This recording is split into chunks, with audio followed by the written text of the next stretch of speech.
Hey gang, welcome to another edition of Doc Schlock, where it's a review of the movie Killer Campout. No, not killer as in killer dude. This is more like killer as in, I think you can probably pretty much see what it's all about.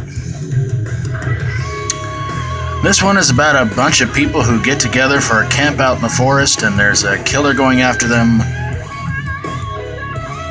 Obviously, henceforth the title. It starts off with our main female hero, Cindy, running through the forest and hiding behind a big rock. And then it says earlier that spring or some crap like that. And we come across a lesbian couple getting ready to make out by a tree. And our killer comes up and stabs them both. Oh, yeah, I'm supposed to read you this joke that a buddy of mine named Ray, who had to suffer through this movie sometime after I checked it out and tried to warn him not to watch it. He wrote me a joke to tell you guys in this video. Obviously, that is the first time that either one of those lesbians felt any kind of penetration from a man. And it's also pretty obvious neither one of them seemed to like it that much. Thank you, Ray, for that terrible joke. Please send hate comments down below, and I'll definitely make sure next time I see Ray to stuff his nose with chicken wings. So yeah, there's a killer going around with a burlap sack on his head with looks like a sickle, killing people off. It comes down to Brad and Cindy. Of course. Well,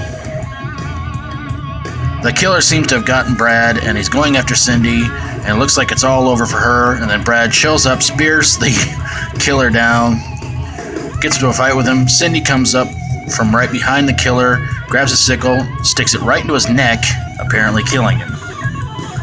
Brad and Cindy go back to the camp out to get the heck out of Dodge, and then Cindy is pulled into their tent. Brad stupidly walks up to the tent, keeps calling for Cindy, and who pops out? The killer without his burlap sack on. And that's pretty much the entire movie right there, gang. It's around an hour long, give or take. And it's here on YouTube if you want to check it out. Although I don't know why. But why did this movie suck? Well, you got a killer going around in a forest with a burlap bag, and I believe he was wearing overalls and a flannel shirt, and that made me think of a killer who did that in one particular movie years ago, which was part of a pretty awesome horror movie franchise. Of course, I'm referring to Halloween, obviously.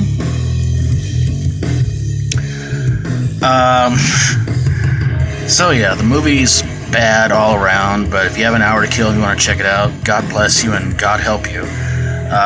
Pretty bad acting, not the greatest gore in the world.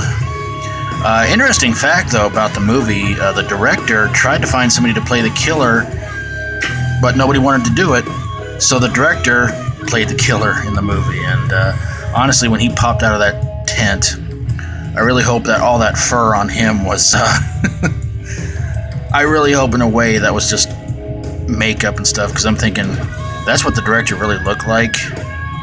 He should have kept the burlap bag on his head. But yeah, so when Cindy got the killer, that's what they call him in the movie, the killer, with the sickle, you pretty much knew it wasn't over with. And obviously they were trying to recreate sort of kind of something from Friday the 13th Part 2, but instead do a little bit something different with it. So instead of, of course, Jason coming through the window getting at Ginny, we instead get the killer grabbing Cindy, pulling her in the tent, and Brad goes to check on her, and he comes popping out, and all you see is his big, hairy face.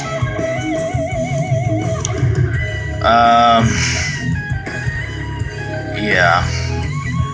Pretty bad movie. Definitely one of the worst Killer in the Woods movies. And, God help us if there's going to be a sequel.